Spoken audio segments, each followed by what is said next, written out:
ഭൂപതിവ് ചട്ടഭേദഗതിയിലൂടെ വീടുകൾ ചട്ടലംഘനമാണെന്നും ക്രമവൽക്കരണം മലയോര ജനതയെ രണ്ടാം കിട പൌരന്മാർ ആക്കാനുള്ളതാണെന്നും ഈ നിർദ്ദേശം പിൻവലിക്കണമെന്നും DCC general secretary Bijo Mani. ജനങ്ങളെ കൊള്ളയടിക്കുന്ന ഓണസമ്മാനത്തിലും നല്ലത് ജില്ലയിലെ ജനങ്ങളെ പാതാളത്തിലേക്ക് ചവിട്ടിത്താഴ്ത്തുന്നതായിരുന്നു എന്ന് മന്ത്രി റോഷി അഗസ്റ്റിൻ മനസ്സിലാക്കണമെന്നും നേതാക്കൾ വാർത്താ സമ്മേളനത്തിൽ പറഞ്ഞു.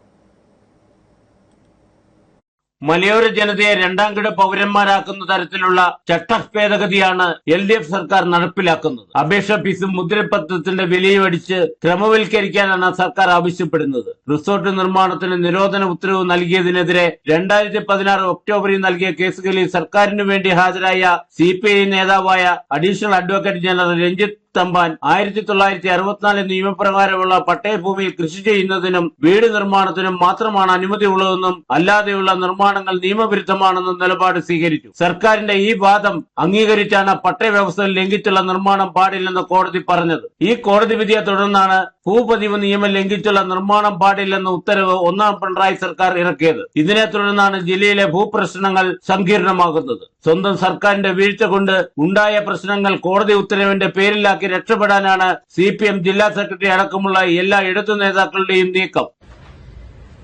പതിറ്റാണ്ടുകളായി നമ്മളൊക്കെ അധിവസിക്കുന്ന നമ്മുടെ വീട് നിയമവിരുദ്ധമായി പ്രഖ്യാപിച്ചിരിക്കുക. പിന്നെയും പുതിയ വീടുകൾ നിർമ്മിക്കണമെങ്കിലോ അതിന് ഇപ്പം നിലവിലുള്ള വീട് ചട്ടലംഘനമാകും, ഇനി നിർമ്മിക്കാതിരിക്കുന്ന വീട് ചട്ടലംഘനമാകും.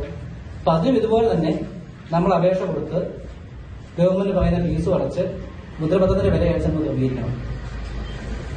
നമുക്ക് നിയമപരമായി പട്ടയം കിട്ടിയ ഭൂമിയിൽ നമ്മൾ അന്നത്തെ കാലത്തെ എല്ലാ നിയമങ്ങളും പാലിച്ച് വീട്ടുകാരോ അടച്ച് നമ്മൾ താമസിക്കുന്ന വീടിനാണ് നിയമവിരുദ്ധമായി പ്രഖ്യാപിച്ചുകൊണ്ട് അതിന് ഫൈൻ ഈടാക്കാനുള്ള തീരുമാനം അല്ലെങ്കിൽ അത് ക്രമവൽക്കരിക്കണം എന്നുള്ള തീരുമാനം ഈ ചട്ടഭേദഗതി ഉൾപ്പെടുത്തിയിരിക്കുന്നു. ജില്ലയിൽ നിലവിലുള്ള ഭൂപ്രശ്നങ്ങളൊന്നും പരിഹരിക്കാൻ നിലവിലെ ചട്ടഭേദഗതി കൊണ്ട് കഴിയില്ല. നിർമ്മാണ നിരോധനം അതേപടി തന്നെ തുടരും. ദുരന്ത നിവാരണ പ്രകാരം നിർമ്മാണ നിയന്ത്രണമുള്ള 13 പഞ്ചായത്തുകളിലെ നിയമനിർമ്മാണങ്ങളും നിയമവിരുദ്ധമായി തുടരും. കട്ടപ്പന അടക്കമുള്ള ഷോപ്പ് സൈറ്റുകളുടെ പട്ടയ വിതരണത്തെ ചട്ടഭേദഗതി പ്രതികൂലമായി ബാധിക്കും എന്ന ആശങ്കയും നിലനിൽക്കുകയാണ്. പതിറ്റാണ്ടുകളായി താമസിക്കുന്ന വീടുകൾ ചട്ടലംഘനമാക്കി ജനങ്ങളെ കൊള്ളയടിക്കുന്നതാണ് ഓണസമ്മാനത്തിനേക്കാൾ നല്ലത്. ജില്ലയിലെ ജനങ്ങളെ പാതാളത്തിലേക്ക് ചവിട്ടിത്താഴ്ത്തുന്നതായിരുന്നു എന്ന് മന്ത്രി റോഷി അഗസ്റ്റിൻ മനസ്സിലാക്കണമെന്നും നേതാക്കൾ വാർത്താ സമ്മേളനത്തിൽ പറഞ്ഞു. വാർത്താ സമ്മേളനത്തിൽ DCC general secretary Bijo Mani, DCC vice president Mukesh Mohan, block president Thomas Michael, മണ്ഡലം president Siju Chakkumoottil, youth Congress Udumbanchola നിയോജക മണ്ഡലം പ്രസിഡന്റ് അനന്ത് തോമസ്, ജോസ് ആനക്കലിൽ,